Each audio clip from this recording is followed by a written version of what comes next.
Baik, Bapak Ibu, untuk materi malam ini yaitu pemetaan dan penanganan risiko kontrak konstruksi. Baik, langsung saja di sini kita sudah bersama dengan narasumber kita yaitu Bapak Kurniawan Ilyas sebagai Apip Inspektorat Kota Kendari atau advisor LKPPRI. Baik, langsung saja dengan hormat kami persilakan kepada Bapak Kurniawan untuk membawakan materi yang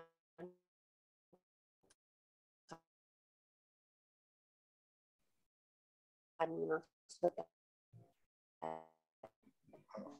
Silakan Pak.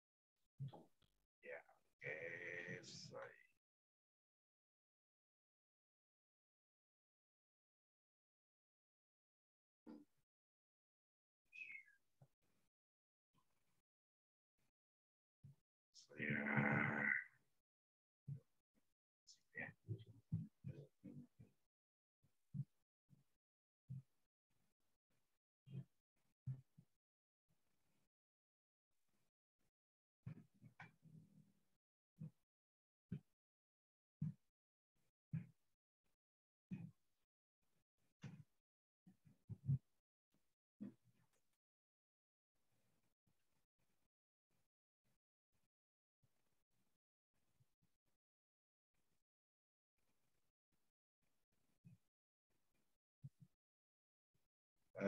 Baik, terima kasih Azizah. Kita bergabung di malam ini. Mohon maaf ada beberapa perubahan jadwal ya berkaitan dengan akhir-akhir ini saya sedang melakukan audit konstruksi khususnya pekerjaan-pekerjaan struktur hingga di malam-malam berikutnya seharusnya jadwal itu sesuai dengan diberikan oleh panitia ada pergeseran, tapi insya Allah jadwal yang sudah disampaikan 10 materi akan disajikan sebelum berakhir bulan ini. Materi saat ini adalah pemetaan ya dan penanganan resiko kontrak konstruksi. Ini yang penting ya bagi Apip itu sendiri, termasuk juga bagi PPK, KPA, PA, direksi teknis atau tim teknis dari dinas, termasuk juga bagian dari pelaku pengadaan yaitu konsultan termasuk kontraktor itu sendiri.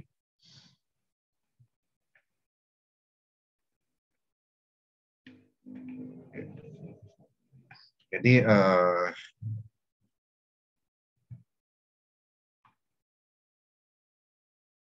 ya. Jadi pembahasan malam ini apa itu konsep resiko, identifikasi resiko, parameter ya, parameter probability atau kemungkinan dan konsekuensi resiko, bagaimana strategi menangani resiko, variabel tahapan manajemen resiko, termasuk juga variabel resiko dan contoh risk register resiko kontrak konstruksi itu sendiri. Jadi kurang lebih ada 7 tentang pembahasan resiko itu sendiri. Jadi resiko itu sendiri, kita sudah ketahui bahwa resiko proyek ya, resiko konstruksi ini adalah suatu kondisi atau kejadian yang tidak pasti. Jadi resiko itu suatu kondisi atau kejadian yang tidak pasti apabila terjadi memiliki dampak. Jadi memiliki dampak pada tujuan proyek konstruksi yang mencakup ruang lingkup ya, ruang lingkup pekerjaan yang mencakup dengan jadwal Ya, jadwal berarti tentang masa pelaksanaan, termasuk juga tahapan-tahapan pelaksanaan, biaya dan kualitas itu sendiri. Jadi itu resiko dalam proyek ya. Jadi resiko proyek berarti kondisi di mana terdapat kemungkinan keuntungan atau kerugian ekonomi, finansial, ya, kerusakan atau cedera fisik, ya, kecelakaan kerja, ya, keterlambatan, ini berkaitan dengan source cost meeting, kontrak konstruksi, sebagai konsekuensi ketidakpastian selama pelaksanaan suatu proyek. Itu sih konsep dari konstruksi itu sendiri ya. Selanjutnya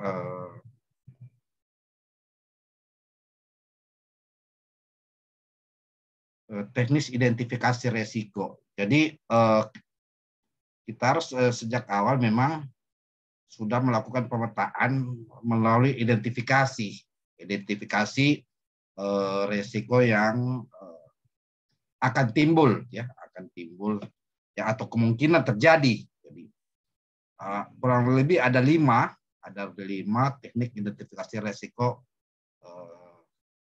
Pertama, brainstorming artinya metode atau memunculkan penyelesaian masalah yang kreatif, mendorong anggota kelompok melemparkan ide. Jadi brainstorming ini kita mengajak OPD teknis terkait, ya, termasuk juga kalau ada konsultan perencana atau konsultan pengawas untuk mengidentifikasi resiko yang akan timbul. Jadi brainstorming ini bisa mulai di perencanaan, berarti kita berdiskusi kepada OPD terkait OPD pengguna anggaran, ya, ataupun pada saat juga di persiapan pelaksanaan konstruksi, ya.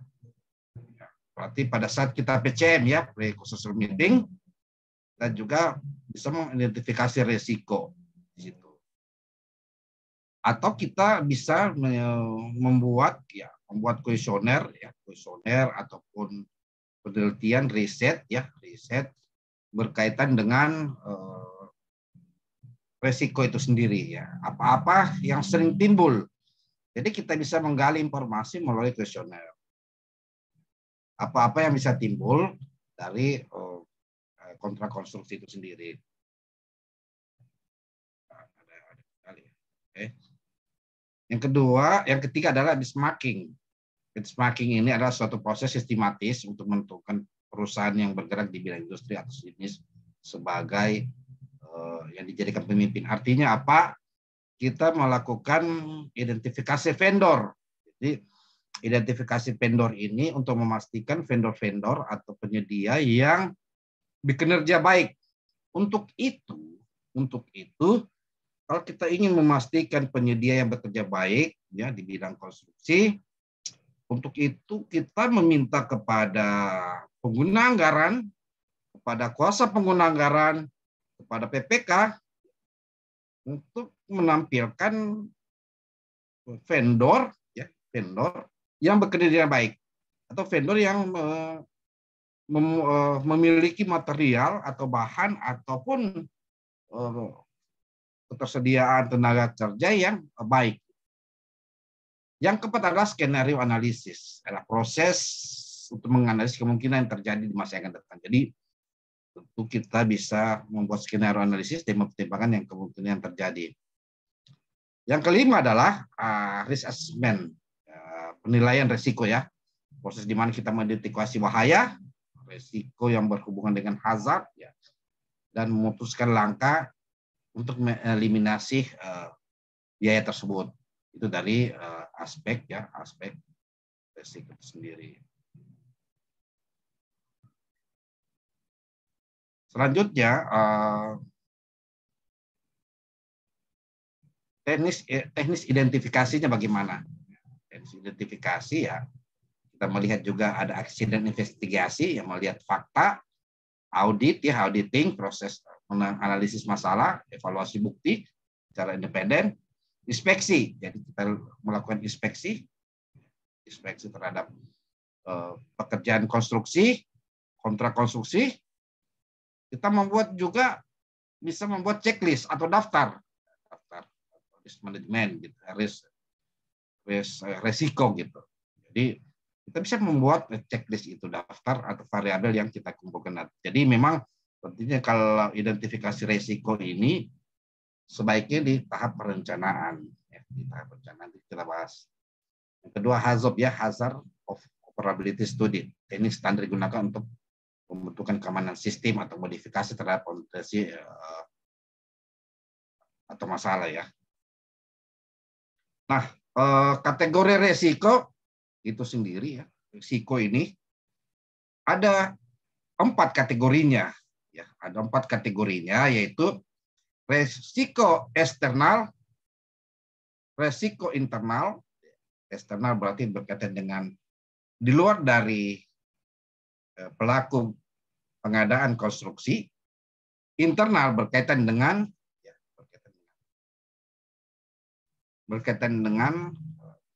internal pelaku pengadaan.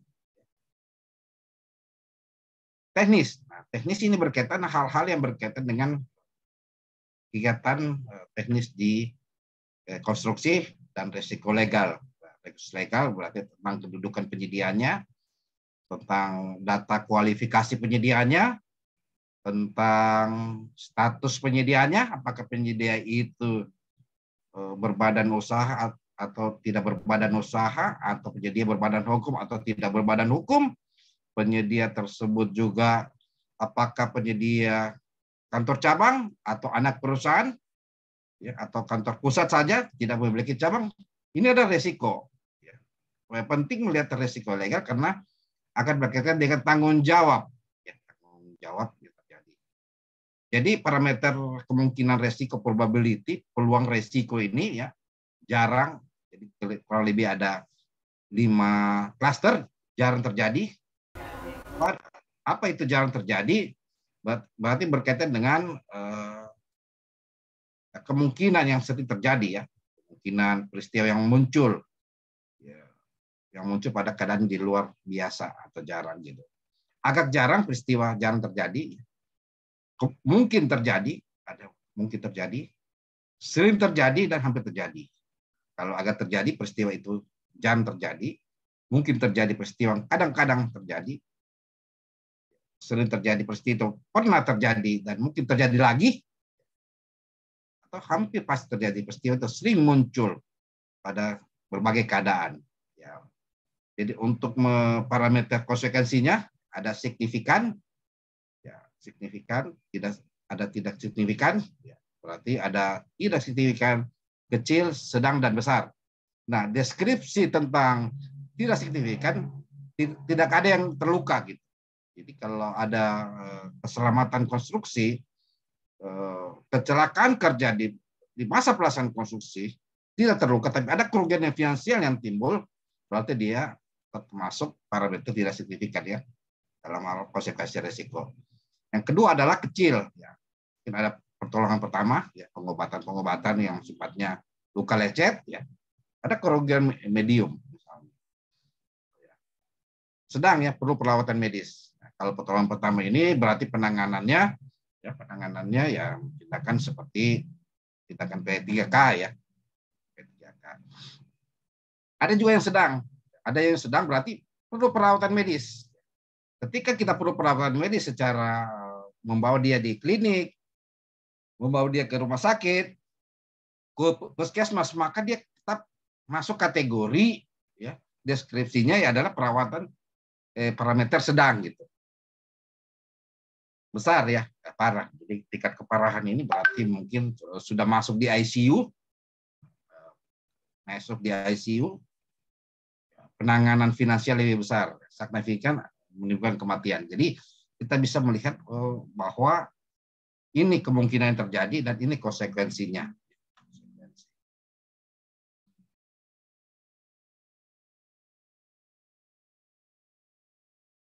Selanjutnya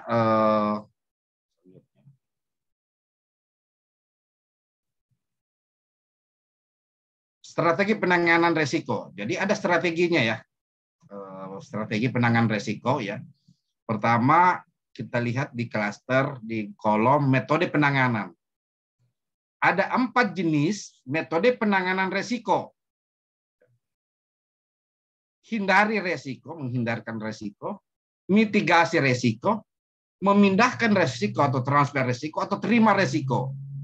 Bagaimana penerapannya? Kalau hindari resiko adalah sesuatu gangguan besar. Perbaikan yang mudah termasuk memutus untuk tidak melanjutkan atau meneruskan pekerjaan. Bagaimana penerapannya? Suatu penerapan yang menghentikan kegiatan yang memperolehkan resiko. Apa tindakannya kalau dalam rangka kontrak konstruksi? Pemutusan kontrak, penghentian sementara. Jadi ada bentuk-bentuk cara menghindari resiko. Ya, menghindari resiko. Yang kedua, mitigasi. Mitigasi resiko adalah sesuatu untuk resiko yang biaya, tindakan pencegahannya lebih rendah. Jadi kalau kita bicara mitigasi resiko, ya biaya pencegahannya, biaya tindakan pencegahannya lebih rendah daripada paparan yang diharapkan gitu. Atau paparan yang terjadi. Untuk kita mengkaji syarat-syarat kontrak, meningkatkan persyaratan pengawasan, tindakan analisis, kontingensi, pengaturan penyediaan alternatif. Nah, bagaimana resiko kontrak konstruksinya? Maka kita harus kalau di pekerjaan konstruksi gedung, ya, ngaspalan, ya, kita harus menentukan ya desainnya, joksmis formulanya. Kalau pekerjaan tanah, ya, pekerjaan tanah agregat lapis bawah ya, dan lapis atas, ya, kita harus uji CBR-nya ya, terhadap agregat kasar, agregat halus dan sedang. Ataupun kita menggunakan untuk mengukur workability-nya massa beton itu sendiri, maka kita minta di dalam kontraknya ya, di dalam kontraknya atau dalam metode pelaksanaan atau metode kerja kita minta slim test. Nah, ya yang menurut SNI ya tentang slim test ya, itu slim test yang diakui itu adalah 10 cm plus minus 2 ya. Jadi itu tentang slim test. Ataupun juga kalau pekerjaan penulangan ya, untuk struktur beton kolom, slop ya, atau balok itu sendiri. Nah, pekerjaan kita lakukan uji tarik gitu. Uji tarik sebelum material penulangan beton itu struktur beton sebagai material yang terpasang. Atau uji kuat tekan. Jadi uji kuat tekan ini nggak boleh dari satu. Tolong dimatikan dulu. Jadi uji kuat tekan ini sama demikian ya. Ketika slim test ini sudah diuji memenuhi syarat 10 cm plus minus 2 cm ya. Berarti kita harus memastikan hasil slim test itu dimasuk di benda uji. Di 28 hari kita melakukan pengetesan terhadap beton tersebut ya. Kuat tekannya ya 1 meter 1 cm persegi gitu. Atau transfer resiko. Jadi transfer resiko ini ya semua sesuatu resiko sebaiknya dikelola oleh pihak luar. Jadi Bapak PA pengguna anggaran PPK penyedia bisa melakukan transfer resiko, memindahkan resiko. Resiko itu tidak pada kita, tapi pindah di pihak lain. Ya. Pindah di pihak lain resikonya. Bagaimana penerapannya? Ya, polis asuransi. Polis asuransi kan ada 2 jenis ya. Pertama ya, dari perbankan, bisa dari asuransi tersendiri yang terdaftar di OJK itu sendiri.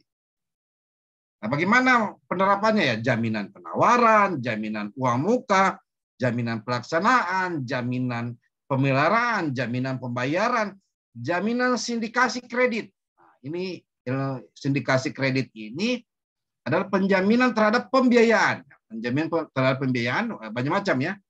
Ada yang bermasalah ini dana apa ya? Dana apa itu? Dana SMI ya, dana SMI, pinjaman daerah. Ini bisa sindikasi kredit juga di perbankan, sindikasi kredit.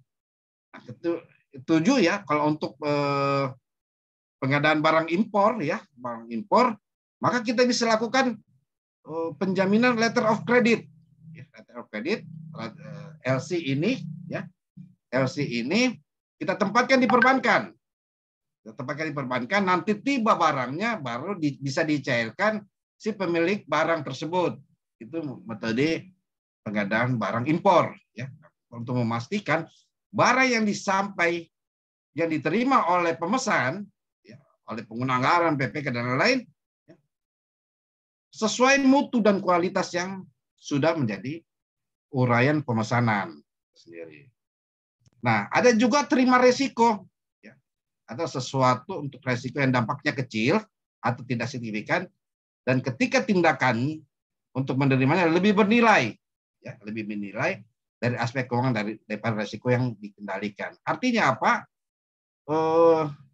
Kalau resiko itu umpamanya terlambat ataupun terlambat pekerjaan, misalnya keterlambatan pekerjaan di mana resikonya itu berpotensi pemutusan kontrak, maka bisa kita kasih pemberian kesempatan ya, ataupun penundaan bisa kalau umpamanya ada pekerjaan tersebut ada force majeure gitu, force majeure, ada kejadian di luar kehendak ya, ataupun kita bisa tambahkan anggarannya, bisa kita tambahkan anggarannya ya. Kita terima kita tambahkan. Nah, tahapan manajemen risiko itu sendiri ya.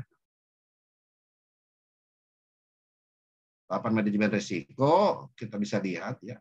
Bisa lihat uraian perencanaan ya. Penilaian, penanganan dan pemantauan ya. Nah, bagaimana kalau tindakan kita, treatment kita lakukan identifikasi. Kalau di perencanaan kita penetapan apakah jenis pengadaan barang kah, ataupun pengadaan jasa konsultan, jasa konstruksi, ataupun jasa lainnya gitu. Ataupun tindakan kita cara pengadaan, apakah kita sebaiknya dana pekerjaan tersebut melalui penyedia atau swakelola, itu bisa kita lakukan di tahap perencanaan. Pemaketan, nah, apakah kita harus pecah-pecah yang menyebabkan tidak terjadi persaingan usaha ya, memberikan kepada pengadaan itu penunjukan langsung, pengadaan langsung ya, atau kita gabung seperti konsolidasi. Jadi saya pernah melakukan paket di Kota Kendari yang mendampingi seluruh kelurahan. Jadi seluruh kelurahan di Kota Kendari yang dimana sumber mata anggarannya ada pengadaan jalan lampu jalan, setiap kelurahan 3 unit ya, di DPA-nya di DPA. Nah, kelurahan itu kan dia KPA-nya ada lurah, ya, PA-nya adalah camat ya.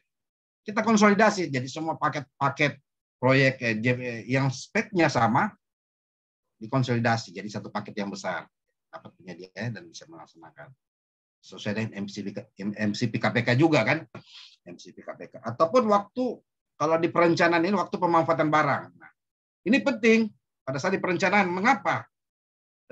Karena kalau untuk waktu pelaksanaan pekerjaan lebih dari 6 bulan, tentu kita sudah seyogyanya melakukan tender dini.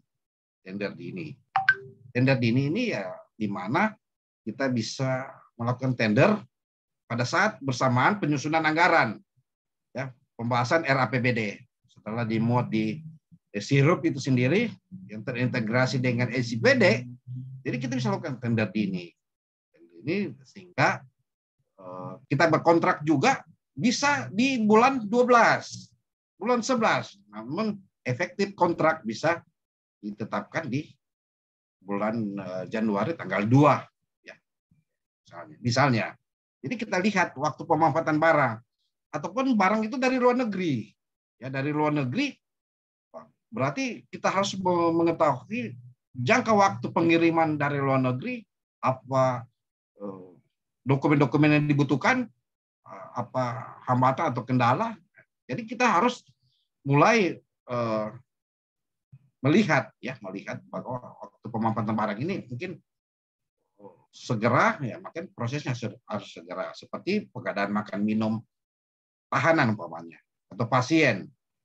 Nah, kalau ditahan-tahan harus 1 Januari, 2 Januari tender, ya para tahanan itu termasuk pasien pada tambah sakit ya, tahanan tambah mengamuk karena kekurangan makan. Makanya waktu pemanfaatan barang ini sangat penting. Penilaian juga ya kita harus lihat ya sumber HPS-nya, riwayat penyusunan HPS-nya, sumber dan riwayat penyusunan spesifikasi teknik. Penanganannya ya penanganannya tadi selain yang disebutkan tadi, transfer risiko, kita juga melakukan admin risiko, terima risiko, ataupun mitigasi risiko.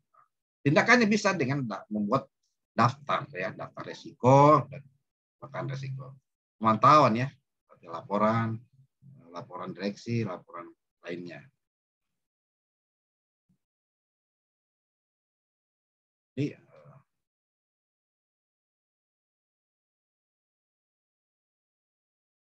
Jadi, jadi pengukuran potensi resiko ya, uraian peristiwa ya, resiko ya, ini kondisi ya, uraian bisa masuk ke kategori kondisi ya, kriterianya kemungkinan.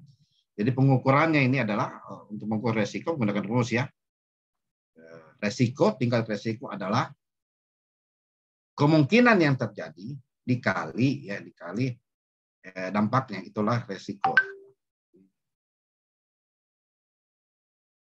Resikonya. Jadi kita bisa memberikan penilaian ya. Ini kemungkinan dan ini dampak ya. Jadi high resiko. Jadi resiko itu yang merah ya 15, medium ya 10, 8 dan lain-lain, dan low resiko. Atau juga kita membuat kuadran. Jadi kita bisa membuat kuadran resiko. Jadi kita bisa membuat kuadran resiko. Kuadran 1 ya. Berarti apa yang kemungkinan ya, kuadran risiko ini yang kemungkinan terjadi dan dampaknya ya. Material maksudnya. Kekurangan material atau material tidak sesuai spek. Keselamatan kerja, peralatan, waktu, biaya, dan mutu. Maka yang kedua adalah bagaimana penanganannya ya. CPR, SLAM, tarik. Kalau K3 ya harus APD, APK. Kalau peralatan berarti harus peralatan itu terkalibrasi ya. Selain itu juga ada silo ya, dan SIO sendiri ya, layak operasi, termasuk juga SIM dari operator ya. Kalau waktu, mutu, dan kuantitas ya, berarti bisa lakukan PCM, pre-close meeting, jadwal, menyusun jadwal yang baik, atau kontrak kritis. Bagaimana kalau monitoring ya? Ya, perhatikan laporan konsultan, uji mutu. Kalau kontrolnya, laporan harian, mingguan, dan bulanan. Jadi, resiko kuadran 1. Kuadran 1 merupakan resiko yang selalu direspon karena kemungkinan resiko, karena merupakan resiko yang kemungkinan dan dampaknya besar.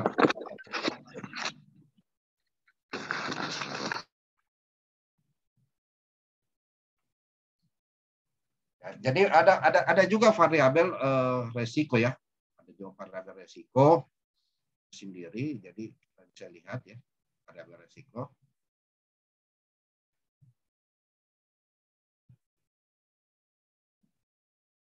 Jadi variabel resiko itu sendiri ya, ada force majeure, resiko peralatan, resiko tenaga kerja, resiko konstruksi, resiko kontrak aktual, resiko manajemen resiko pelaksanaan, dan bagaimana penanganannya. Ya, force majeure ya, berarti di luar dari kehendak material. Jadi inilah daftar-daftar variabel resiko.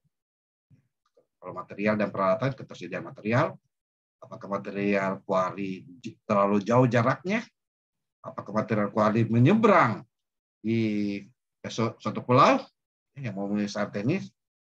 Yang kedua juga resiko kenaikan harga, masalah material yang terlambat, kerusakan material, perubahan harga, perubahan tempat, volume, dan lain-lain.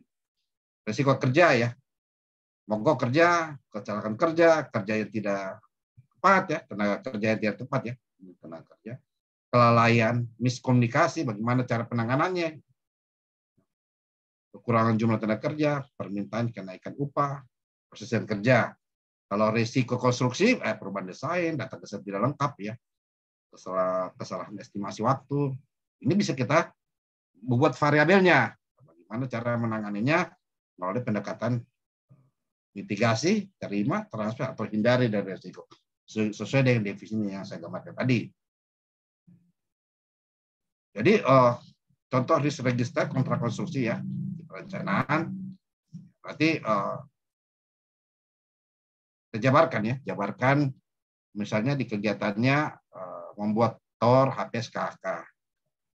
Resikonya ya, resiko yang sering terjadi kalau ketika menyusun HPS, KHK, ya, itu tadi tidak teridentifikasi ruang lingkup pekerjaan, itu pertama. Yang kedua adalah kalau di KHK sendiri ataupun spesifikasi teknis, ya data spesifikasi teknis itu tidak lengkap. Ya, misalnya untuk pekerjaan lantai 2, ya pekerjaan 2 lantai, pekerjaan gedung, ya dia menggunakan kolom dimensinya berapa. Itu ada dalam SNI. Itu resikonya tidak teridentifikasi. Penyebabnya karena kurangnya pemahaman dari misalnya dari OPD terkait terhadap standar teknis itu sendiri. Standar teknis. Jadi memang itu salah satu penyebabnya ya. Dampaknya adalah beban biaya yang lebih besar. Yang kedua juga tidak sesuai dengan mutu nanti pada saat pekerjaan atau kuantitas.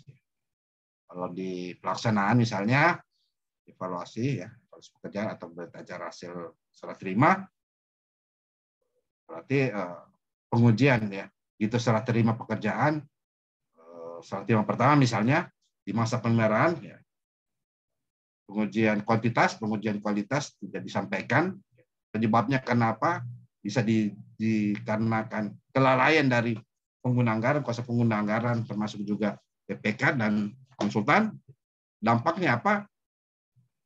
Terjadi mutu pekerjaan yang tidak sesuai dengan spesifikasi atau kontrak. Pengakhiran pembayaran untuk pemeliharaan, resikonya apa? Kalau di pembayaran resikonya adalah pembayaran tidak sesuai dengan kuantitas pekerjaan. Jadi bisa dibayarkan tidak sesuai dengan volume, tidak sesuai dengan mutu. Itu resikonya. Penyebabnya karena kenapa? Ada kerjasama yang tidak baik mungkin dari kontraktor atau dengan pengguna anggaran atau penganggaran. Dampaknya apa?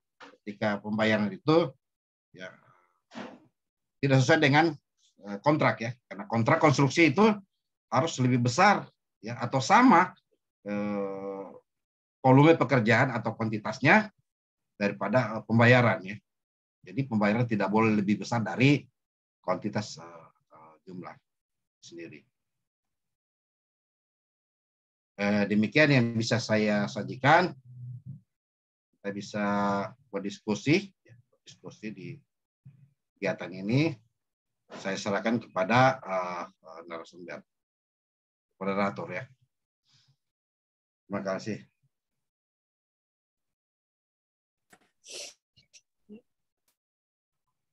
Baik Pak, terima kasih Pak atas pemaparan materi malam ini. Jadi seperti biasanya silakan Bapak dan Ibu, kita akan lanjutkan dengan sesi tanya jawab atau sesi diskusi. Jadi Bapak dan Ibu yang ingin mengajukan pertanyaan atau ada yang ingin didiskusikan malam ini, silakan.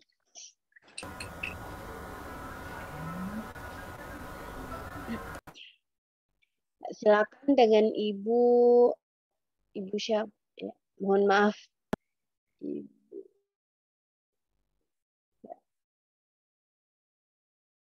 Ibu Misbah ya.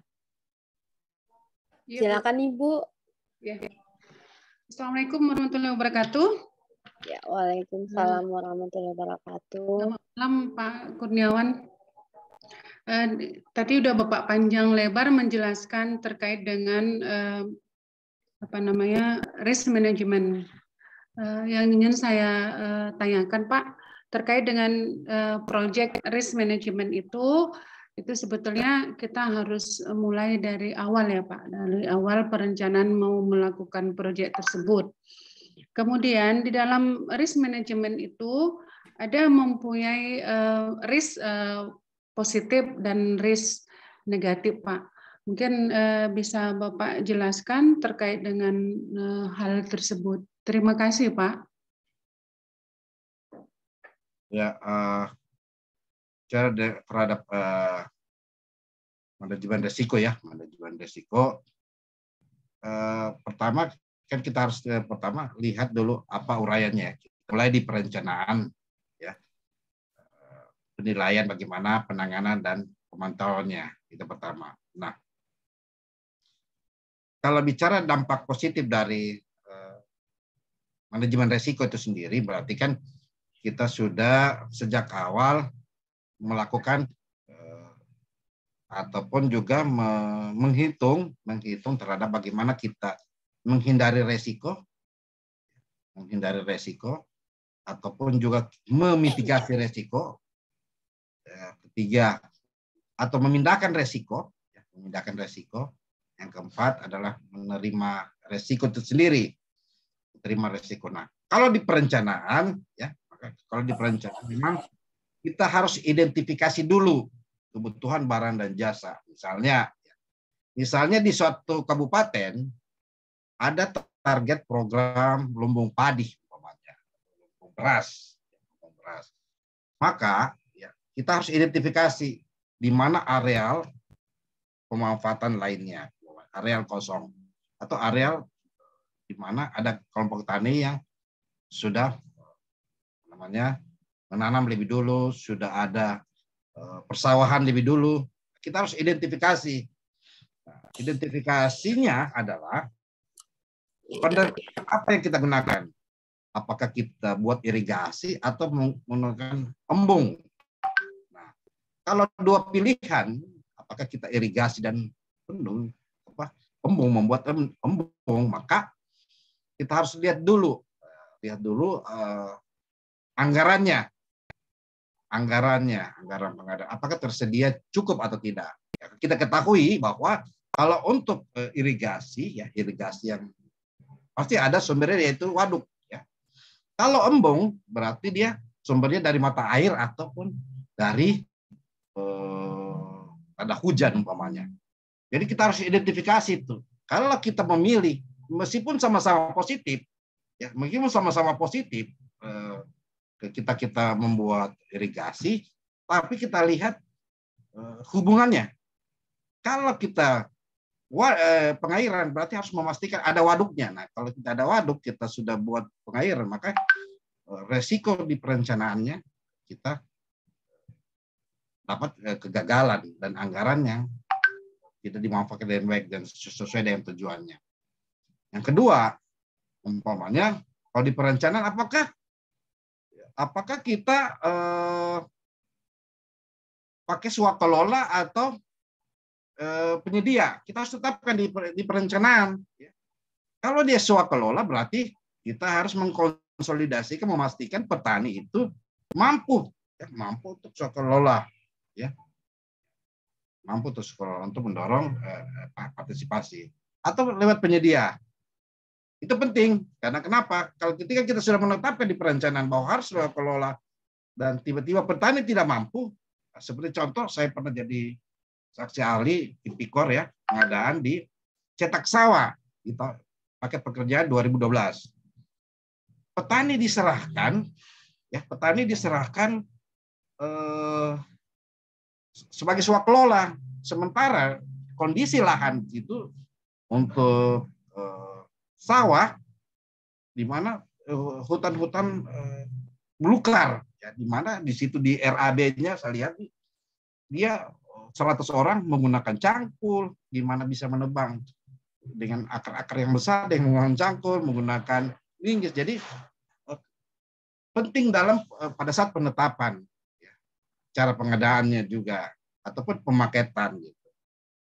Waktu pemanfaatannya. Jadi itu resiko di perencanaan ketika kita salah identifikasi, salah penetapan, cara pengadaannya. Yang kedua, di masa penilaian atau asesmen bisa. Kita harus memastikan, kan menyusun, kalau di perencanaan, kita menyusun anggaran itu sumbernya dari mana? Umumnya kita bisa gunakan dari SSH, Standar Satuan Harga dari pemerintah. Kalau di perencanaan.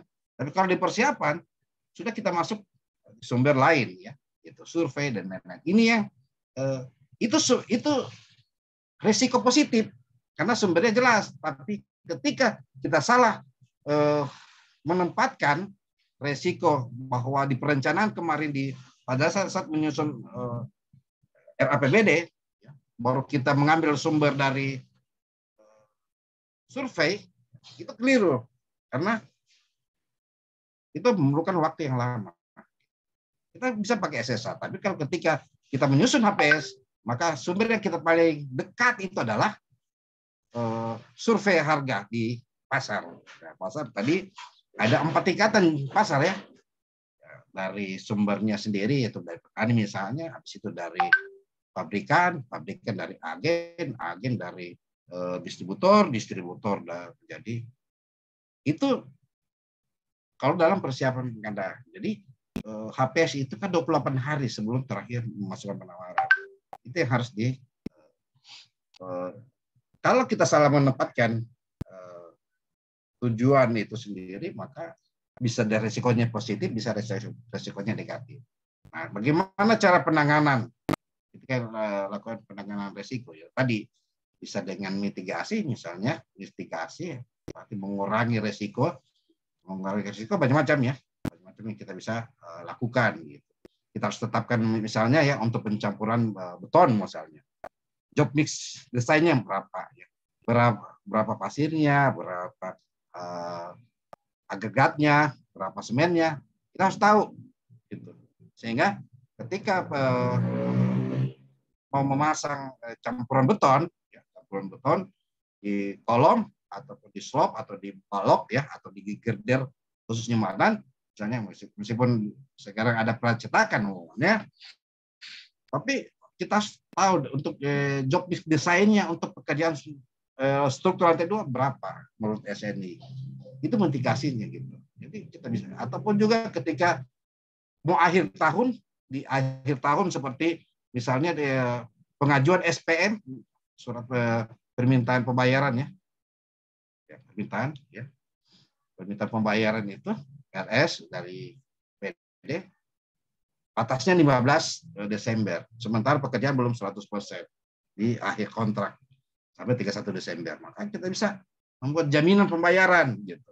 Kita bayarkan 100%, tapi dengan cara menyerahkan jaminan pembayaran baik dari bank atau dari asuransi yang sudah itu. Jadi bisa kita bayarkan 100%. Nah, itu kita lihat dari bagaimana cara penanganannya dan bagaimana kita mengidentifikasinya, Bu, di manajemen risiko itu sendiri. Yang saya sebutkan tadi ada perencanaan, penilaian, penanganan, dan pemantauan atau risiko. Demikian, Bu. Pak, apakah di dalam proyek risk management ini, apakah untuk mitigasinya terhadap risiko itu alangkah baiknya di depan kita melakukan mitigasi sehingga di dalam pelaksanaan ataupun pelaksanaan konstruksinya nanti itu kan sudah bisa menghindari atau mengurangi resikonya, Pak? Paling tidak ketika kita menyusun spesifikasi teknis umpamanya pekerjaan konstruksi, ya, spesifikasinya tadi harus kita dorong setiap pekerjaan yang harus mau diterima atau dipasang harus ada uji tarik besinya gitu. Nah, Itu kan kita sudah sejak awal kita lakukan pengkajian ya, membuat syarat-syarat itu. Nah, ketika dalam pelaksanaannya berbeda, ya tentu di pemeriksaan, ya, pemeriksaan dari konsultan, pemeriksaan dari APIP lah kita akan tagih mana uji tariknya yang ditarik besinya ya, yang sudah ditetapkan. Jadi setidak-tidaknya sejak awal kita sudah punya kriteria, Bu. Nah, kita sudah punya APIP ataupun APIP bisa mendorong kepada instansi teknis sudah punya kriteria. Nah, apabila tidak sesuai kriteria kan disebut kondisi. Ya, kondisi. Nah, itu kalau tidak ada, kita juga sebagai pemeriksa akan kebingungan nanti bagaimana cara mengujinya tentang besi yang terpasang dalam kolom ataupun dalam plat misalnya ataupun dalam balok itu sendiri. Jadi dan kebanyakan memang harus dari awal di perencanaan ya, di perencanaan karena atau di persiapan pengadaan karena kenapa? Karena itu yang kita bisa tagihkan nanti pada saat serah terima pekerjaan atau serah terima ramah sendiri. Jadi kita bisa mitigasi di situ. Transfernya bisa juga kita memindahkan resiko dengan umpamanya kekurangan uang ya, umpamanya tiba-tiba Pemda kekurangan uang nih, ada perintah ya, ada perintah refocusing. Bisa saja kita buat jaminan sindikasi kredit di perbankan. Tidak masalah. Itu tergantung cara kita sendiri. Ini kan, Bu. Iya Pak, terima kasih Pak atas informasinya. Iya, baik. Terima kasih Ibu Misbah dari Kabupaten Aceh Utara ya, Bu. Terima kasih, Bu. Semoga bisa membantu. Ya. Selanjutnya, Pak, kita ke pertanyaan yang ada di kolom chat, yaitu pertanyaan dari Ibu Khaira Darmayanti.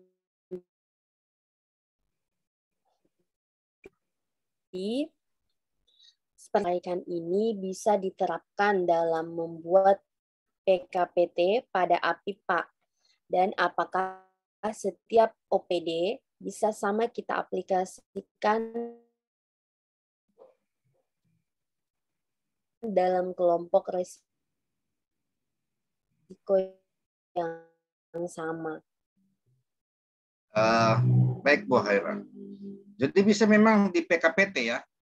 Jadi sebaiknya APIP sebenarnya sudah mendesain itu di PKPT. Di PKPT. Yang kedua, apakah setiap OPD bisa? Iya.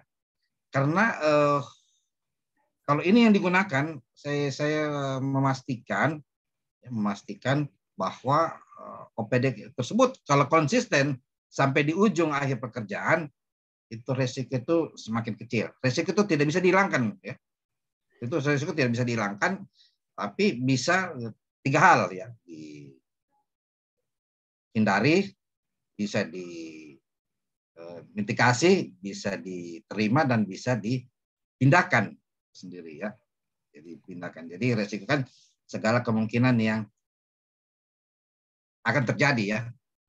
Segala kemungkinan yang mungkin terjadi ya, yang mungkin terjadi. Jadi kalau saya sarankan lebih bagus diterapkan di OPD, bagaimana dia memetakan resiko, bagaimana dia menangani resiko itu sendiri. Kalau itu sejak awal dia sudah sampaikan di perencanaan, saya kira OPD akan makin tidak beresiko lagi yang timbul.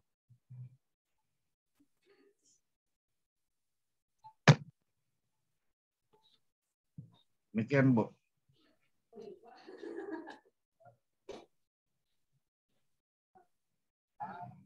Ya, baik. Terima kasih, Pak. Itu tadi jawabannya, semoga bisa membantu ya, Bu. Baik, Pak. Selanjutnya pertanyaan dari Bapak Pak Iqbal.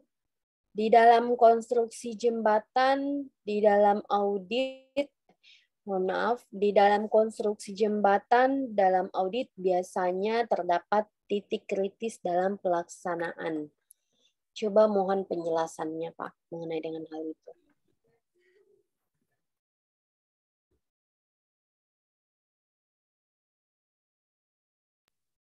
Ya baik, pekerjaan jembatan itu yang paling penting itu kan pertama kita harus tahu dulu ya, kalau pekerjaan audit jembatan ini kita harus tahu dulu pertama di perencanaan, Pak. Perencanaan pertama arus air, ya. Arus air, yang kedua angin, yang ketiga juga ya kedalaman. Kalau untuk pemasangan, kalau dia menggunakan pancang ya, menggunakan pancang beton atau pancang baja, itu yang pertama. Ataupun juga mungkin jembatan yang tidak memerlukan itu, memerlukan abutmen. Abutmen itu sendiri, maka itu titik kritis sebenarnya. Sedangkan kalau opritnya, termasuk juga girdernya, balok di atas, ya, gelagarnya, platnya, ya, itu yang paling penting kalau di pekerjaan jembatan kita harus menentukan di perencanaan ya, arus air, kedalaman, sondir, daya dukung tanahnya, kalau apalagi kalau bentangan lebih dari 6 meter ya sendiri, baloknya ya, termasuk juga daya dukung tanah terhadap abutmen itu sendiri. Itu yang paling penting ya kalau untuk pekerjaan jembatan. Nah, saya punya materi tentang nanti saya bagikan ya di grup, tapi banyak sekali ya tentang perencanaan teknis jembatan. Tapi yang pasti itu di titik kritis di situ. Gitu. Itu titik kritisnya. Jadi tidak jauh dari pekerjaan tanah itu sendiri. Karena dalam beberapa masalah pekerjaan jembatan yang menjadi keretakan penurunan jembatan itu sendiri, menjadi elevasinya tidak sesuai dengan pelaksanaannya atau tidak sesuai dengan kontraknya, itu karena penurunan abutmen, ada keretakan atau termasuk juga pancang, fondasi pancang itu sendiri.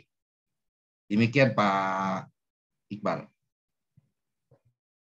Ya, dari pertanyaan Pak Iqbal.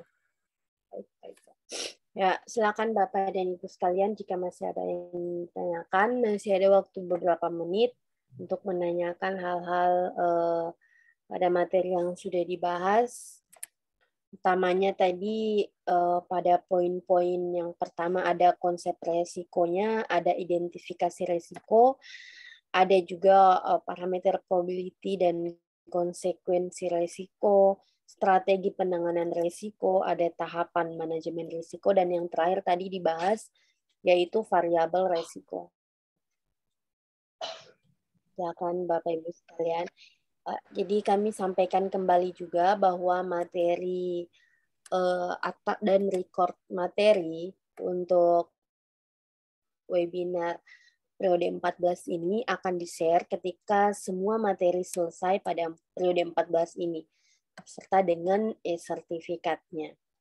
Nanti materinya akan kami upload di website CV Konsultan Indonesia, dan silakan Bapak Ibu sekalian dapat mendownload di website tersebut menggunakan email yang Bapak Ibu sekalian gunakan pada waktu registrasi. Jadi Bapak Ibu sekalian seperti itu penyampaian sedikit. Baik Pak, mungkin sudah tidak ada lagi pertanyaan dari peserta webinar malam ini. Silakan Pak closing statement-nya untuk materi malam ini.